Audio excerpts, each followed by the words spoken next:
Conto de terror, a verdadeira imagem, de Flávio de Souza. Quem já suou frio numa noite quente, pode imaginar o que senti quando cheguei ao local da cena que vi pela tela do monitor.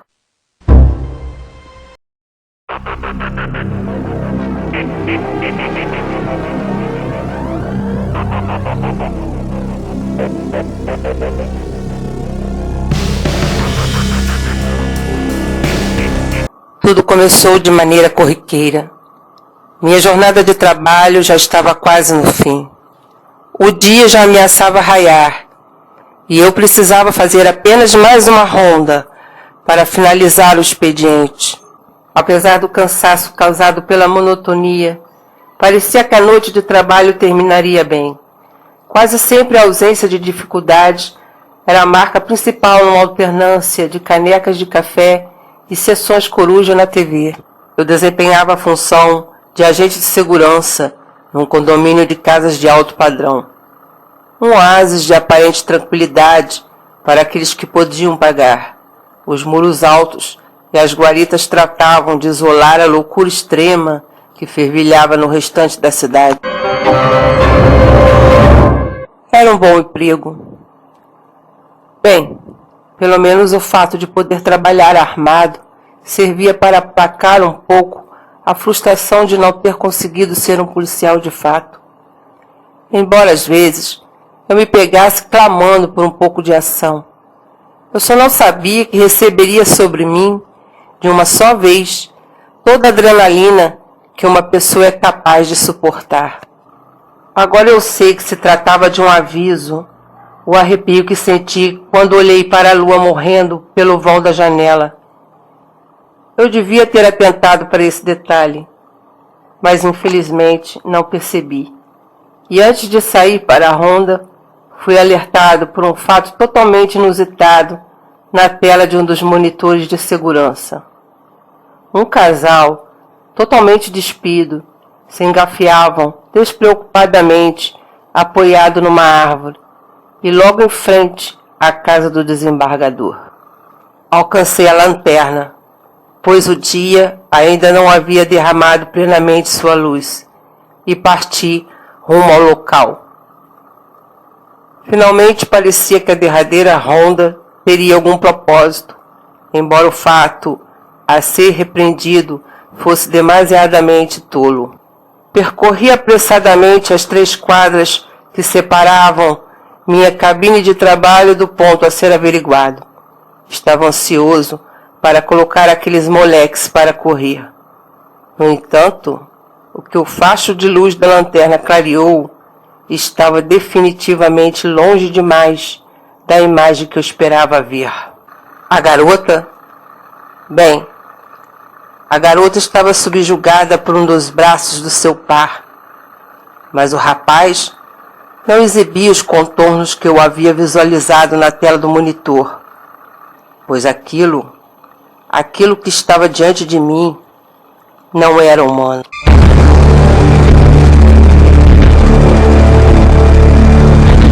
Perdi o fôlego.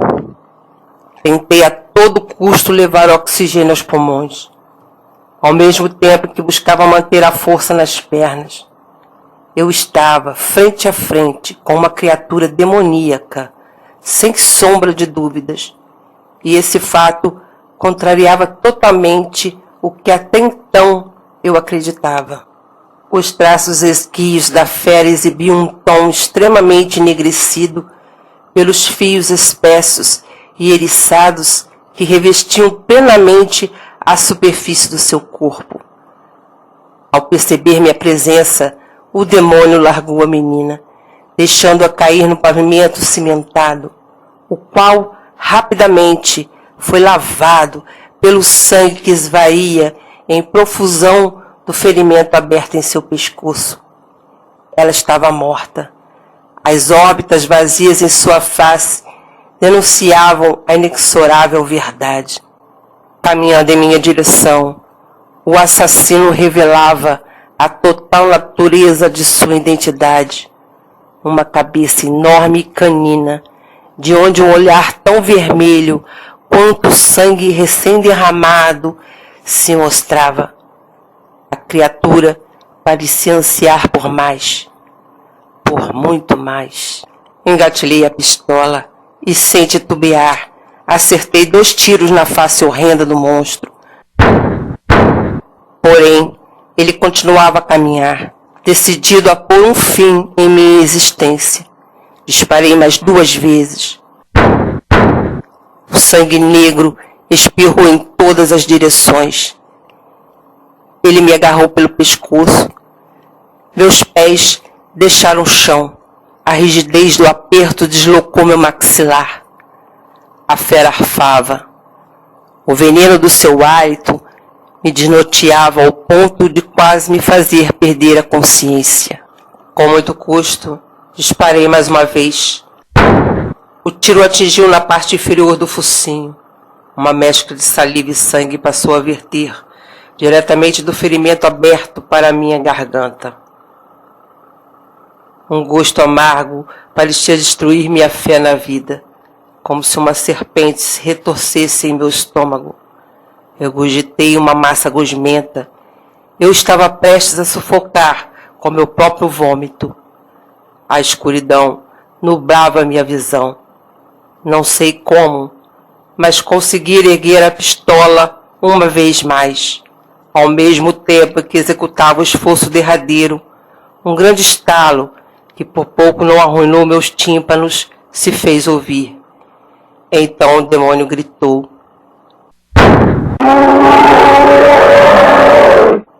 Eu seria capaz de jurar que havia sido de dor. A pressão em meu pescoço diminuiu. Com isso, aproveitei a chance e descarreguei o restante da munição sobre o maldito. Mas quando o último projétil o atingiu, ele já não exibia os traços demoníacos. Era novamente um homem, e quando os primeiros raios de sol o tocaram, a identidade daquele rosto se revelou.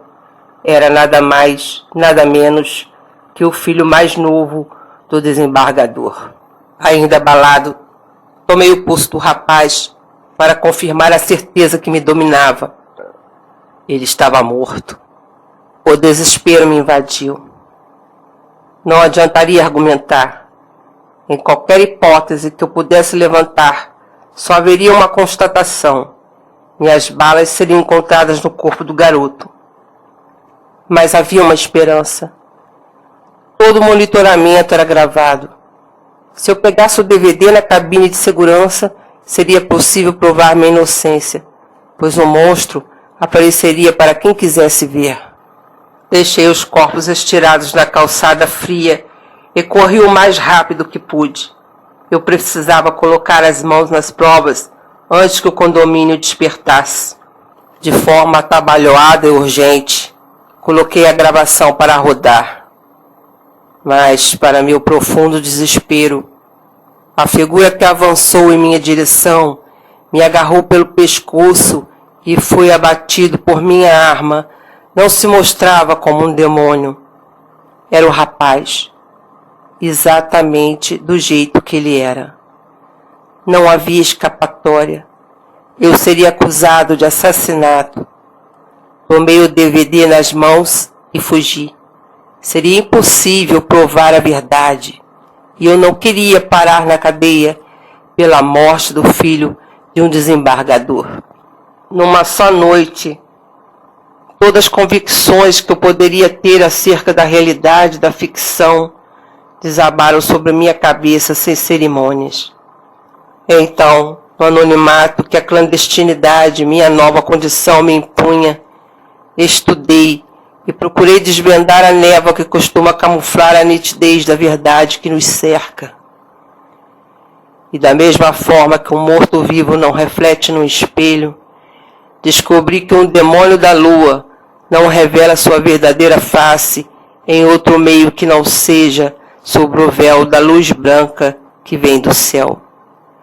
Por isso, a gravação não captou os contornos da besta.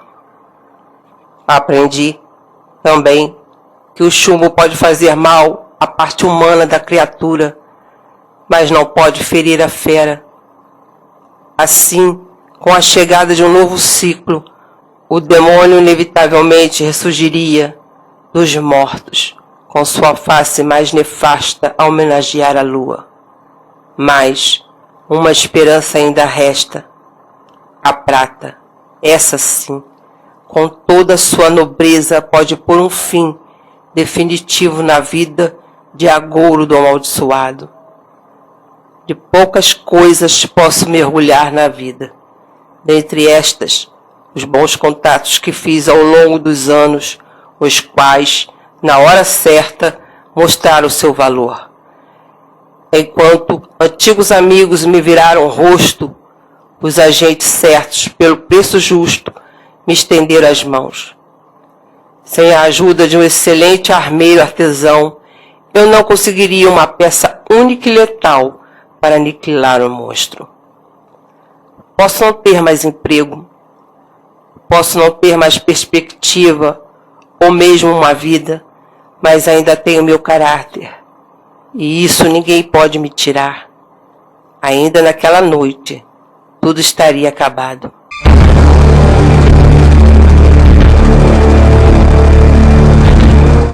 Não foi difícil chegar ao local que deveria ser de descanso eterno.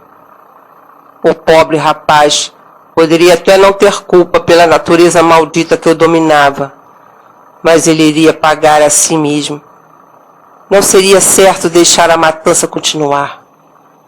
Assim, esperei por horas, até que a lua derramasse seu lamento diretamente sobre o jazigo do endemoniado. Logo, como eu havia previsto, um urro das profundezas do inferno tomou de assalto o Campo Santo.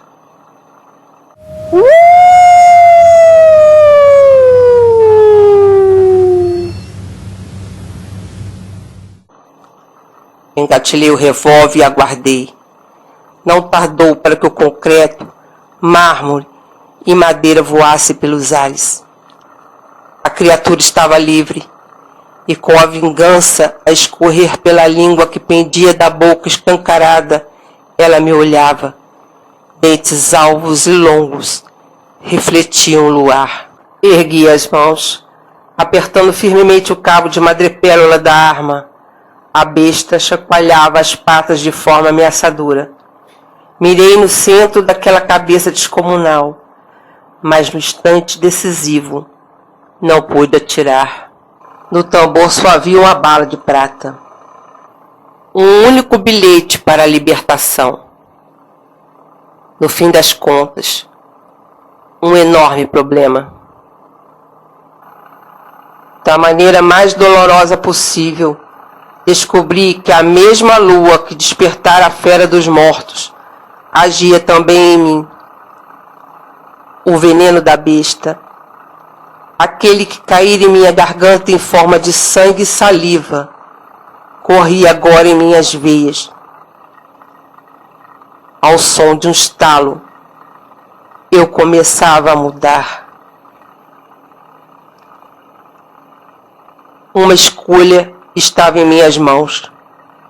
Seria ele ou eu? Com filetes salgados correndo pelo meu rosto quase canino, fiz um esforço imensurável para manter a sanidade. Seria impossível admitir como minha a natureza demoníaca de uma fera inumana. Enquanto a prata silenciava o clamor em meu cérebro, e a chama da vida lentamente se esvaía do meu corpo, ainda via a sombra do filho do desembargador a correr sob a luz da lua em busca de sangue. Eu jamais poderia me tornar aquilo, pois, apesar de tudo, era de um homem a verdadeira imagem em mim incrustada.